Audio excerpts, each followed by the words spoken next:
Oman সরকার 2026 সালে তাদের শ্রম বাজার ও ভিসা প্রক্রিয়ায় বেশ কিছু যুগান্তকারী পরিবর্তন এনেছে। বিশেষ করে দক্ষ জনশক্তি নিয়োগ এবং জাল সনদ প্রতিরোধে সরকার এখন অনেক বেশি কঠোর। নিচে শ্রম আইন, শ্রমিক ভিসা এবং ফ্যামিলি ভিসার প্রধান পরিবর্তনগুলো তুলে ধরা হলো।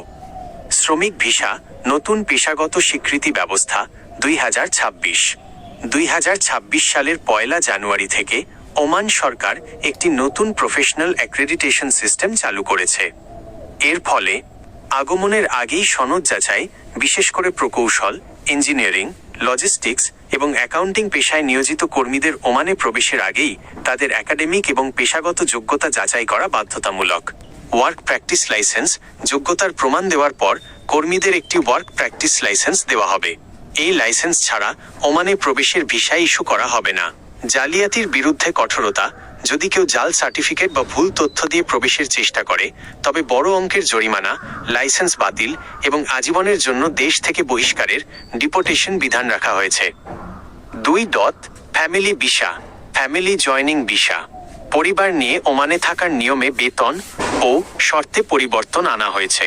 বেতন সীমা বর্তমানে অনেক ক্ষেত্রে 300 ওমানি রিয়াল ন্যূনতম বেতন থাকলেও ফ্যামিলি ভিসার জন্য আবেদন করা যাচ্ছে। আগে এটি অনেক বেশি ছিল। তবে উচ্চপদস্থ পেশার ক্ষেত্রে কিছু বিশেষ সুবিধা দেওয়া হচ্ছে। প্রয়োজনীয় কাগজপত্র, বিয়ে এবং সন্তানদের জন্ম সনদ অবশ্যই নিজ দেশের পররাষ্ট্র মন্ত্রণালয় এবং ওমান দূতাবাস থেকে সত্যায়িত হতে হবে। আবাসন, আবেদনকারীর নামে একটি বৈধ রেন্টাল এগ্রিমেন্ট মিউনিসিপ্যালিটি অনুমোদিত থাকতে হবে। 3. নতুন শ্রম আইনের গুরুত্বপূর্ণ পরিবর্তন। নতুন শ্রম আইনে শ্রমিকদের অধিকার এবং মালিক পক্ষের দায়িত্ব স্পষ্ট করা হয়েছে। এনওসি প্রথা শিথিল।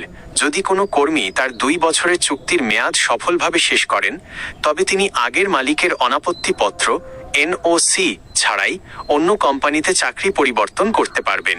পাসপোর্ট জব্দ করা নিষিদ্ধ। কোনো মালিক বা কোম্পানি এখন শ্রমিকের পাসপোর্ট নিজের কাছে জমা রাখতে পারবে না। এটি করলে মালিকের বিরুদ্ধে আইনি ব্যবস্থা নেওয়ার সুযোগ রয়েছে। ছুটি ও কর্মঘণ্টা, বাৎসরিক ছুটি 30 দিন নিশ্চিত করা হয়েছে এবং দৈনিক কর্মঘণ্টা সর্বোচ্চ 8 ঘন্টা করা হয়েছে। ছাঁটাই প্রক্রিয়া, যদি কোনো কর্মীকে অদক্ষতার কারণে ছাঁটাই করতে হয় তবে মালিক পক্ষকে কমপক্ষে 6 মাসের একটি প্রশিক্ষণ বা সুযোগ দেওয়ার সময়সীমা মেনে চলতে হবে। প্রধান পরিবর্তনগুলোর এক নজরে তালিকা। বিষয়: পরিবর্তন/আপডেট। সনদ যাচাই, প্রকৌশলী, অ্যাকাউন্ট্যান্ট ও লজিস্টিক কর্মীদের জন্য বাধ্যতামূলক। ফ্যামিলি ভিসা, বেতন সীমা হ্রাস 300 রিয়াল ন্যূনতম। জরিমানা, জাল সনদ ব্যবহারের জন্য সর্বোচ্চ শাস্তি ও বহিষ্কার। পেশা পরিবর্তন, 2 বছর পূর্ণ হলে এনওসি ছাড়াই কোম্পানি পরিবর্তনের সুযোগ। আপনি কি ওমানের কোনো নির্দিষ্ট পেশার বর্তমান বেতন বা ভিসা ফি সম্পর্কে বিস্তারিত জানতে চান?